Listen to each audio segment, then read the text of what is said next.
Welcome to the Startup Competitors Podcast, where we talk with early-stage entrepreneurs to understand what information they use to inform product roadmap, strategy, and market differentiation. Today we have on the show Geng Wang, who's the co-founder and CEO of Civic Champs. Geng, welcome to the show. It's great to be here. Or I should say welcome back, because you are the second ever recording casualty of Startup Competitors. Recorded an entire episode and then magically got lost in the cloud somewhere.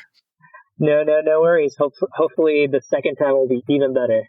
Good. It's got to be even better. That's what I tell myself. That's right. Well, let's start with a quick pitch for Civic Champs. What do you guys do? Sure. So Civic Champs, we're a social enterprise based here in Indiana. And what we do is we help automate the volunteer process for both the nonprofit and the volunteers to make it a seamless experience for both parties. And so what does that mean?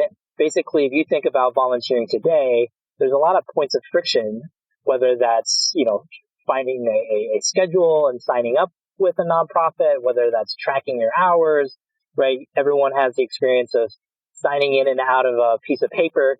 What most people don't think about is then someone has to manually type that information up into a spreadsheet of some sort. We try to automate all of that and make it easier for the nonprofit and try to give them back some capacity. Awesome.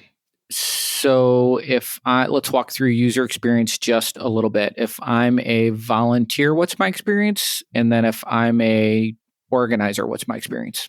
Sure. So if you're a volunteer, you can interact with us in a number of different ways. We have a mobile application called Civic Champs. You can download it on the Google Play Store or the Apple App Store. And basically, if you show up at a volunteer site that's using us, you're going to get a prompt that says, hey, are you here to check in today or volunteer? And you say, yep, that's it. And that checks you in. There's no paper to sign. And then you can check out with us. This month, we're also launching our scheduling tool. So volunteers, when signing up for a shift, you could do that online. And then sort of the magic that happens there is if you have signed up with a shift for a volunteering opportunity, and then you show up at that opportunity, we'll automatically check you in, right? You're scheduled to be there, you're checked in, and when you leave, you'll be checked out, sort of fully automated. So that's the stuff that we're working on for volunteers. And then for the nonprofit, right, the experience is, a very easy and intuitive dashboard that you can set up the scheduled events that people can sign up for, and or you get all this nice, rich data from folks checking in and checking out. The other way that people interact with us is through our kiosk. And so some of the nonprofits say, hey, we have a site here where, we funnel all our volunteers through. And so we have an iPad or a laptop kiosk that nonprofits often use. And so that's another way that people interact with us. And then last but not least, for administrators, we can check in volunteers on their behalf through their own mobile phones as an admin. Then paint a picture of current status of the business, any vanity metrics or key stats you want to share so a listener has an idea where you guys are on the journey. Sure. So we launched last May, so it's still pretty young as a company. But since then, we started working with about 40 different nonprofits, both in Indiana and in other states. Currently, I'm in Pittsburgh, so that's another big market for us right now. And we have a new partnership that we're really excited about that's going to go live in February with Mentor. Their website is mentoring.org. And so basically, instead of just tracking hours, we're going to, for mentorship organizations, track the interaction between mentor and mentee as well, all through your mobile app to make it really easy and something you don't have to, do when you get back to the office or back at home on your desktop. And then, we generate around $6,000 per month right now. It's our MRR. That's triple of what we had in November. And so that has been also growing quite quickly. So can you talk about the mentor partnership? Sure. Yeah. So that partnership is being funded by the Shultz Family Foundation, the Starbucks, the founder of Starbucks Family Foundation, and they have a program with employers where they're targeting opportunity youth. So these are 16 to 24-year-olds who are not going to school and are underemployed, right? And so there's a number of national employers, think the Home Depot or Starbucks, who hire youth like this and want to give them an opportunity to build their skills and have job experiences. One of the challenges, though, is that with opportunity youth, is often they don't have the social capital or maybe the network to ensure that they succeed in their new jobs. And so mentorship is a great way to sort of provide them that support, right? So having a mentor that, maybe you can borrow their social capital or they can give you guidance on how to best integrate into this company. And, it helps with retention and all these number of things. The challenge, I think, is with this program and other programs is having a real-time insight into whether the program's working or not, and for different mentees or mentors, right?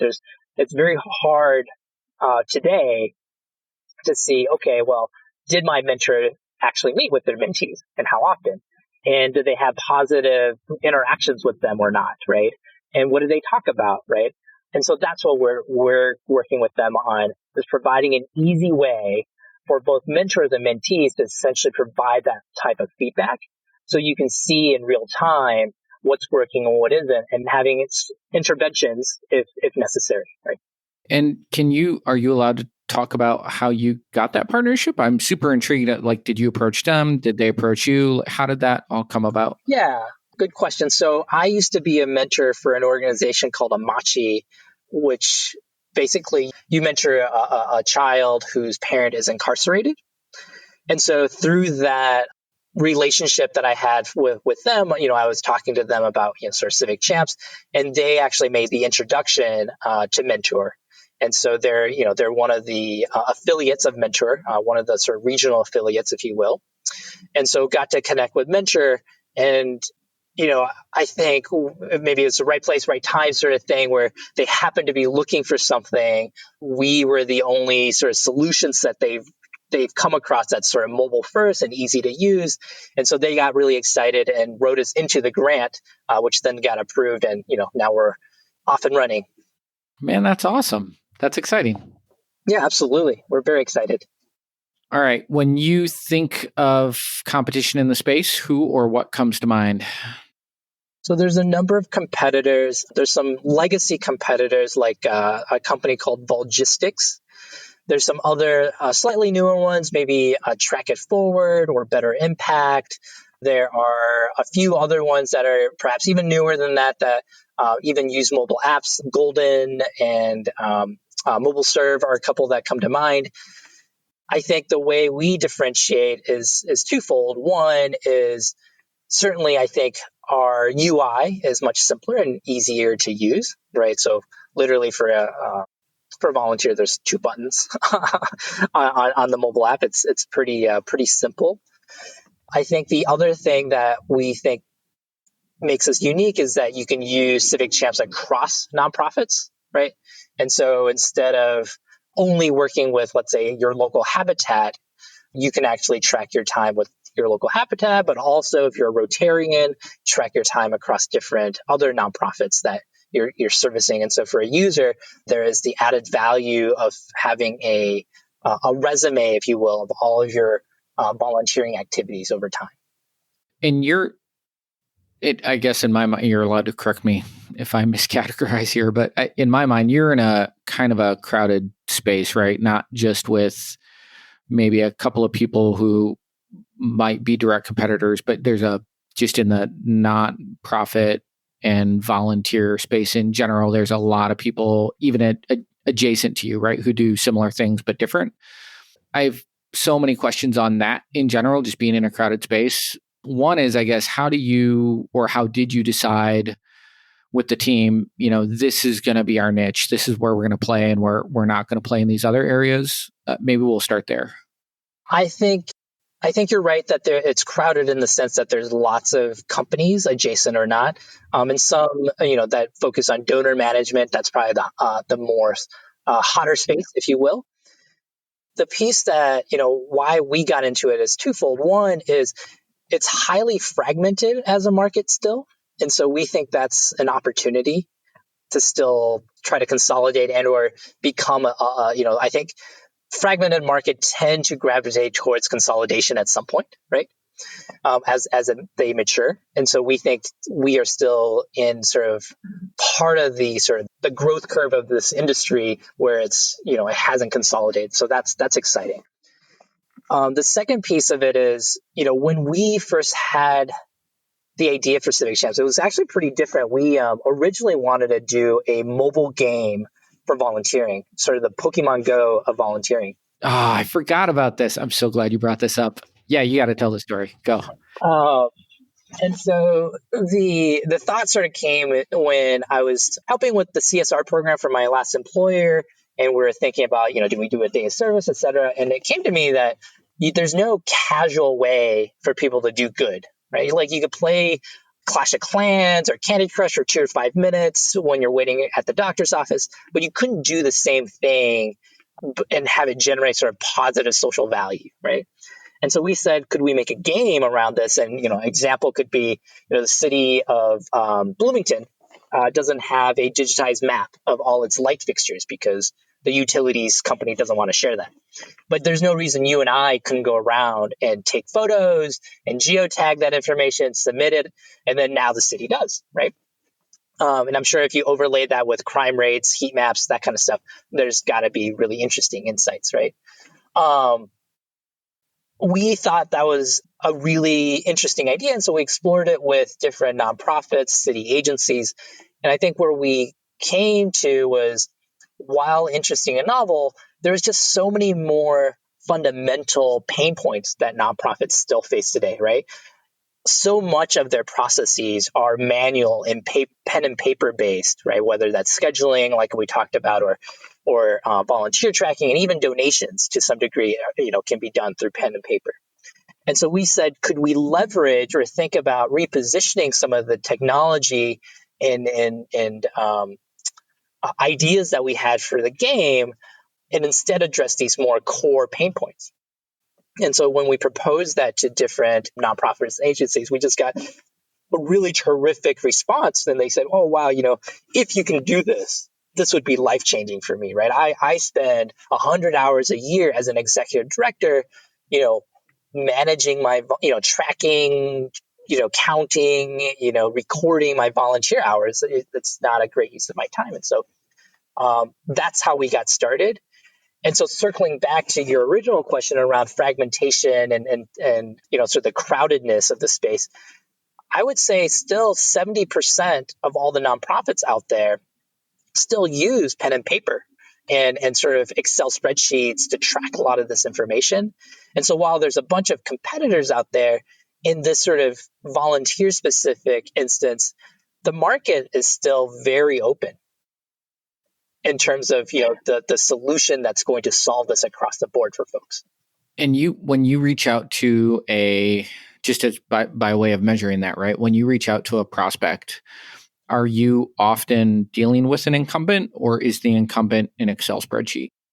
Right. So the latter, right? That is more often the case than not. Certainly there's the distribution of, the larger folks, right? And with more money and resources tend to have a solution in place. And when you're in that sales cycle, are they looking at you along with a suite of other possible solutions, or is it more you're contacting them kind of and leading them down this path maybe for the first time? I'd love to know, because this is part of the other thing, and selling in a crowded space, like how that's different than when you're either the market leading solution or one of the only solutions in a space. So one, like I mentioned, for the most part, they don't have a solution, right? So to them, we are the first one that they've bumped into oftentimes. Now, that said, typically, if they do decide to go down the path of, trying Civic Champs, they do one of two things. One is they're just excited about us and they don't want to do more research, and they say, okay, great. We're gonna give Civic Champs a shot. I like you, Geng, or I like Ryan, or whoever it is that's leading the conversation. Or two, I would say half the time, they actually then go out and figure out what other solutions. Yeah, exactly. They go shop a little bit, right? Which is smart. And then they'll come back and say, okay, we you guys are still the best for us. There have been a couple times where they've found another solution that might be a little bit more mature than ours, right? Especially, I would say, maybe 3 or 4 months ago, that was more of a challenge where, we had a more limited solution set, right? That really worked great for a few, a subset of nonprofits with volunteers. And now I think as we build more and more features, we can be sort of used in a increasing a larger number and types of nonprofits, right? So mentorship as an example, right? We probably didn't have a great solution for mentoring organizations because, tracking hours to them is not as interesting as tracking the interactions, right? And so as we build that into the platform, now we can go after, mentoring organizations. And so that's typically how the conversation goes with the nonprofits. And I should mention 100% of our current clients have all been referrals and sort of word of mouth growth. So we haven't tried any outbound outreach quite yet. We're going to explore that in this quarter. Oh, that's super interesting. So then what do you think that, I'm sure this is top of mind if you're looking to explore it this quarter, what do you think that's going to look like? What are some of the techniques you guys think you'll employ? So we're going to try inside sales first. So sort of calling folks and seeing if we can identify, the folks who happen to be in the market and looking for a solution. And, it's sort of the standard playbook for inside sales, right? And you do the phone call, you get them scheduled for a Skype or Google Hangouts meeting where you can show them and you do a demo, right? So what we're going to see what the sort of success of that looks like, and also what kind of ratios we can hit in terms of, from initial outreach to demo, and from demo to close, right? Those referrals that you have clearly had success with, is that a board member who serves on one not-for-profit who goes to a board, is also a board member at another and says, hey, we were so successful here, we have to do it there? Or is it more of like, I'm a volunteer at not-for-profit A, I'm also a volunteer at not-for-profit B, and I tell them, hey, I'm using this cool app at this other organization? Where do those referrals come from? So it's definitely a mix. Both of those have happened in the past with the board member and the volunteer. The other thing that is really neat about this industry is that actually a lot of our referrals are from nonprofits to nonprofits. I would say the vast majority of them are nonprofit to nonprofit. And so what will happen is we will have a conversation. Meaning the executive director. Yeah, the executive director, volunteer coordinator, development director. Those are the three folks that we interact with the most, right? Okay. And they will say, oh, wow, this is great. And sometimes it's not a good solution because they say, hey, I only got 5 volunteers. This this sounds awesome, but it's not going to be a fit for us because I don't need pen and paper works great when I only have 5 volunteers, right? But who would be a good fit for you is XYZ friend of mine who's at this organization, at the Y organization. Other instances are, hey, I've tried it. I really like Civic Champs. This is awesome. There's a couple other organizations I can think of who could also use your services. Let me make an intro for you, right? It's a dynamic that in my other startups I haven't run into because, whether that's in rentals or social media or whatever, it's a competitive space, right? So if you're a restaurant and you have a pricing algorithm that works great or something that drives foot traffic to you, well, you're not going to tell the restaurant next door about your great solution, right? Because that's just going to decrease the foot traffic to your store. Whereas nonprofits are not competitive, and if you have a great solution, they're sort of more than happy to share with their friends. And do you have a formal referral program in place? Like if I refer another executive director, I get a couple of months for free, like anything like that? Not right now. We probably should at some point, because, different people have different motivations. But, I think the other thing, right, if you think about nonprofits, the people that tend to go into nonprofit like to help others. Yeah. Right. And so I think that's sort of the same sort of mindset that folks have in terms of sharing this with their friends, right? It's like, oh, this is a good solution. I should help my friends and share this with them, or vice versa. This episode is brought to you by Full Stack PEO. Most founders start companies because they figured out a better way to solve a problem or serve a need, not because they love tracking payroll, filling out compliance forms, and explaining employee benefits packages. And yet, all that stuff still has to be done. That's why there's Full Stack PEO. Full Stack PEO specializes in turnkey HR for emerging companies, not just those core services, but advice and expertise that help founders maximize employee potential. Curious? Find out more at fullstackpeo.com. Talk a little bit about the product roadmap. So when you think of Civic Champs 2 years from now, what's different from where you are today? So there's two overriding goals that we have for Civic Champs. One is, how do I provide capacity back to the nonprofit? So giving you time back so you can focus on things that matter. That's one. The second is, how do I better tell your story, help you better tell your story so that you can build a robust community around your nonprofit, right? So that's sort of our high level mission and goals. And so from where we are today of, sort of moving from tracking hours, and then now we're going to do scheduling, we're sort of tackling a lot of what I'll call the fundamental needs or pain points. From that, I think where we want to get into is, how do I also help you track other impact metrics, right? Because ultimately that's really what hours means, right? And then how do I help you communicate that to your champions, right? And so, for example, for a volunteer, it could be great as a communication when you say thank you that says, thank you, Mike, for volunteering as a mentor. As you know, every 10 hours that you mentor Geng, his GPA goes up by 0.1 points, right? That's such a great gift that you provided. And by the way, one of the features we have is converting these volunteers to donors. And so that the ask could then be made around, Geng is going off to college now. Would you consider donating $10 a month towards his textbook fund that we're setting up for him, right?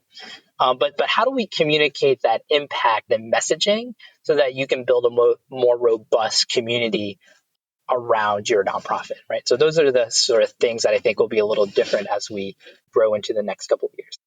It's fantastic. How do you talk with customers or prospects about those new features? I'd love to know, kind of from a customer discovery perspective, how you marry up the conversations you're having in the wild with what you think is the next best, feature to build on the platform. Sure. There's two things that drive that. One is feature sets and needs that we don't have today, where people say, "Hey, if you can add this, we will sign up." And we have a number of LOIs signed with different nonprofits that are sort of shaped like that, where someone says, that's why we're working on scheduling. They say, hey, tracking hours is great, but what I really need integrated is this scheduling feature where I can have self-sign-up abilities and then track their hours. So we say, great. Well, if we build it, will you buy it? How much?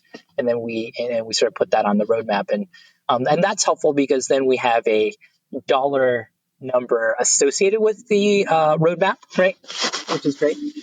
The second thing, and what we try to do is identify sort of pain points and think about how we can address them, right? And so one of the, top one or two issues that nonprofits always bring up is, we have a, funding shortfall, or we're looking for ways to, increase funding, right? That's almost universally a pain point or a wish list, if you will, for a nonprofit. And so we said, okay, well, it's not like we're going to say, okay, well, why don't I just build a donor management thing and, we'll do everything that everyone else does. We say, okay, well, if I think about our platform, what could we uniquely do that no one else can do, right? That can provide, help you solve that pain point. And so that's why we have this new micro donations feature that we've been working on and have been, pushing out there, creating highly personalized but automated solicitations to your volunteers for small dollar donations, right? And so at some point, ideally, for an executive director or a development director, we just become a no-brainer, right? We're the only volunteer management tool that actually pays you to use us, right? That's sort of our goal at some point, which is we generate so much in donations that we more than pay for ourselves. Yeah, that's awesome. Do you feel like you have product market fit now? I think we have product market fit for a subset of the industry. And that subset continues to grow as we add features and functionality, right? But do I think we have product market fit for everyone? The answer would be no. How do you, when you think of, that's a great answer, by the way. So that's right on. When you do think of that broader product market fit, what do you think that will look like or feel like? Or asked another way, how will you know when you have it? Great. I was just thinking about this weekend. So one of the things that we're planning to launch is just a quick one-question survey for our existing clients, right?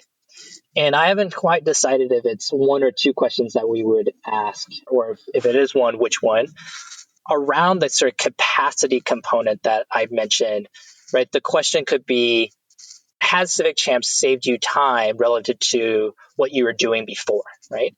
And the answer could be, no, I spend more time, or, no, it's about the same, or I spend, one less hour, it saves me about an hour or 5 hours or 10 hours a week, right?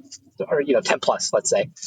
And so we'll set some threshold for sort of our goals, if you will, in terms of what percentage of our clients answer sort of positively on that question. The other question we could ask, and sort of stealing from another startup called Superhuman, the email startup, thinking about asking, if Civic Champs no longer existed, how disappointed would you be that the service no longer exists, right? Are you sort of A, despondent, right? B, don't care, right? Sort of like a spectrum around that, right? And you might say, I want 50% plus of my clients to answer affirmative to being sort of despondent if we don't exist. And that's how we know that we found true product market fit, or who we have a product market fit for. Interesting. And we'll also see it sort of in our numbers, right? So how quickly are able to grow, how many referrals do we continue to get? All of that, I think, is going to be indicative of whether we have product market fit too. Yeah. Yeah, I was trying to think of what's the outside of so to know how much time you save, you kind of got to ask them, right? Which is, I think it's a great question. While you were talking, I was trying to think of like, what's the hard data you could measure to kind of see if they've, to try to back into that, right? So it's one thing to ask them, and it's another to see if it's obvious. Like, we thought when we were going through onboarding for Civic Champs, we said, we have 20 volunteers that we manage, or 200, whatever the right number is, right? 20 or 200 volunteers.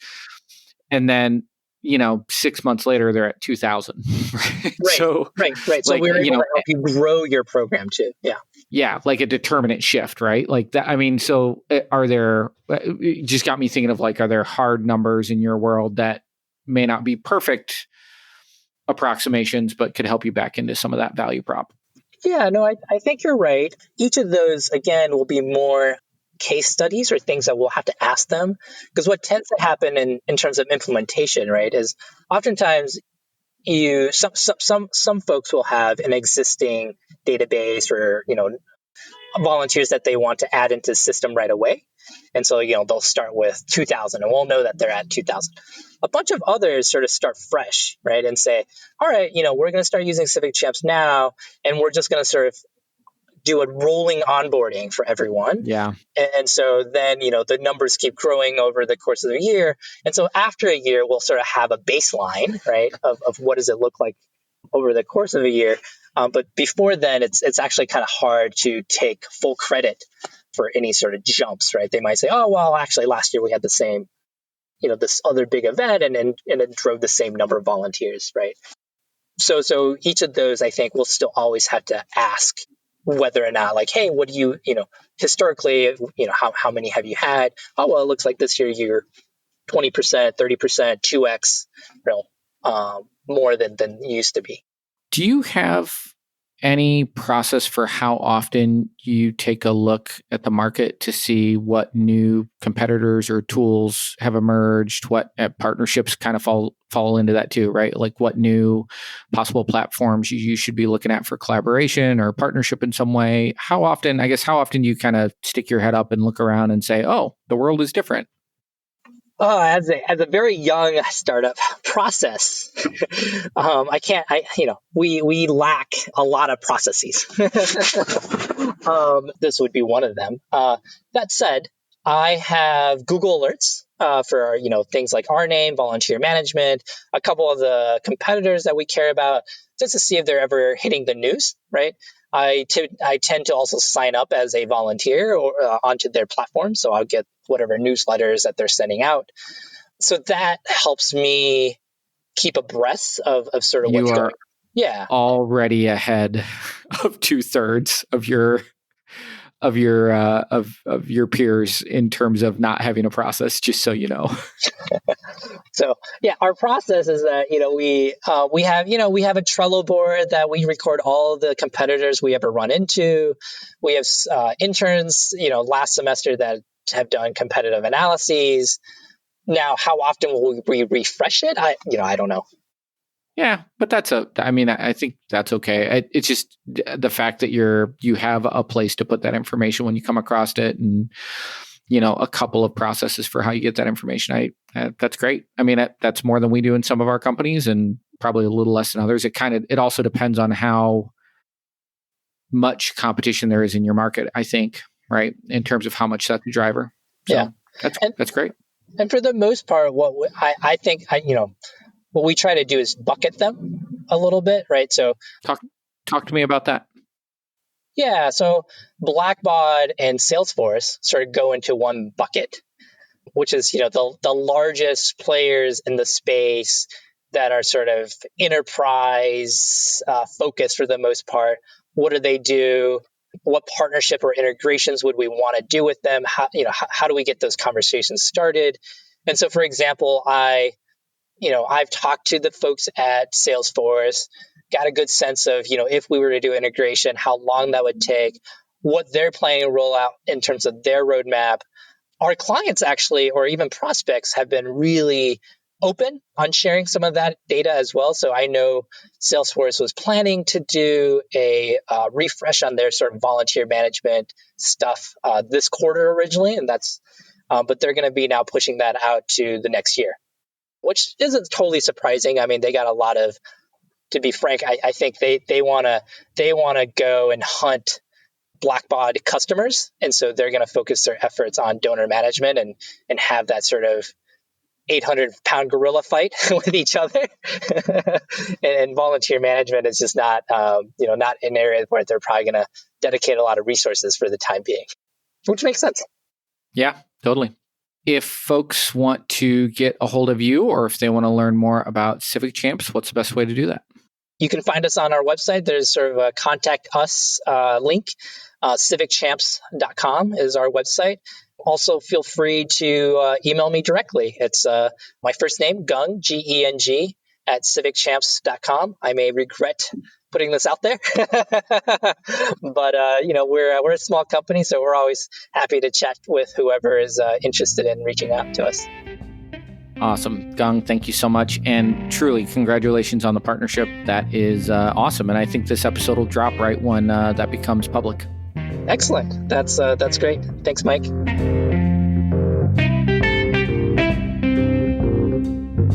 If you're thinking of launching a SaaS product, Startup Competitors can provide data on your closest competitors. survey potential users, or provide other product validation services.